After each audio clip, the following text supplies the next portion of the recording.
కలిసి కొత్త జీవితం ప్రారంభించాలని కలలు కంటుంది ఒక మహిళ. దీంతో తన ప్రియుడితో కలిసి కొత్త పథకాన్ని రచిస్తుంది. తన ప్రేమికుడితో కలిసి భర్తను చంపి వితంతువుగా మారేందుకు ప్లాన్ చేస్తుంది. కానీ ఆ తర్వాత జరిగే ఊహించని మలుపులు ప్రేక్షకులకు అనుక్షణం భయాన్ని కలిగిస్తాయి. ఈ సినిమా ఆద్యంతం ఆకట్టుకుంటుంది. ఓటీటీలో ఎప్పటికప్పుడు సరికొత్త జానర్ చిత్రాలు అందుబాటులోకి వస్తున్న సంగతి తెలిసిందే.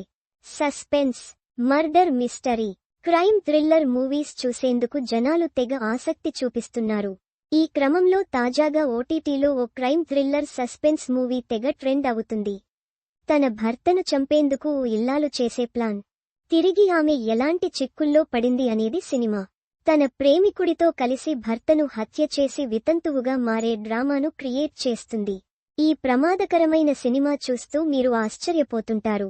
ప్రస్తుతం నెట్ఫ్లిక్స్లో ట్రెండింగ్లో ఉన్న ఈ సస్పెన్స్, థ్రిల్లర్ క్రైమ్ సినిమా గురించి ఈరోజు తెలుసుకుందాం. ఓటీటీలో ప్రస్తుతం అందరి దృష్టిని ఆకర్షిస్తున్న సినిమా ఎ విడోస్ గేమ్. ఈ గేమ్లో మరణం, ఒక ప్రేమ వ్యవహారం, ఒక షాకింగ్ నిజం ఉంటాయి. ఇక క్లైమాక్స్ మాత్రం అస్సలు ఊహించలేరు. ఇది స్పానిష్ సినిమా. ఎ విడోస్ గేమ్ పేరుతో ఎంత సింపుల్గా ఉందో కథ కూడా అంతే సాధారణంగా సాగుతుంది. తన భర్తను హత్య చేసి వితంతువుగా మారిన మహిళ, పోలీసుల నుంచి తన పొరుగువారి వరకు అందరినీ చిక్కుల్లో పడేసేలా తన భర్త మరణాన్ని ఉపయోగించుకుంటుంది. ఈ స్పానిష్ క్రైమ్ థ్రిల్లర్ 15.4 మిలియన్ల వ్యూస్ పొందింది. ప్రస్తుతం 24 దేశాల్లో ట్రెండింగ్ అవుతుంది. కార్లోస్ సెడెస్ దర్శకత్వం వహించిన ఈ సినిమాకు మంచి రెస్పాన్స్ వస్తుంది.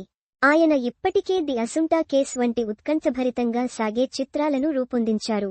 ప్రేమ, మోసం, అబద్ధాల సామ్రాజ్యాలు కలగలిసిన హత్య ఆధారంగా ఈ చిత్రాన్ని తెరకెక్కించారు. ప్రస్తుతం ఈ మూవీ నెట్ఫ్లిక్స్లో ట్రెండింగ్లో ఉంది. కాబట్టి మీరు ఈ థ్రిల్లింగ్, సస్పెన్స్ థ్రిల్లర్ని చూడకపోతే ఊత్లో మిస్ అవ్వకండి. ఇవి కూడా చదవండి. టాలీవుడ్ హీరోయిన్ దొరికేసిందిరోయ్. నెట్టింట గత్తరేపుతోన్న టాలీవుడ్ చైల్డ్ ఆర్టిస్ట్. టాలీవుడ్ సీరియల్లో పవర్ఫుల్ విలన్, నెట్టింట గ్లామర్ బ్యూటీ. ఫోటోస్ చూస్తే మానసంతా నువ్వే, మరీ ఇంత అందంగా ఉందేంట్రా, మతిపోగొట్టేస్తోన్న మనసంతా నువ్వే చైల్డ్ ఆర్టిస్ట్. టాలీవుడ్ అమ్మాయిల డ్రీమ్ బాయ్.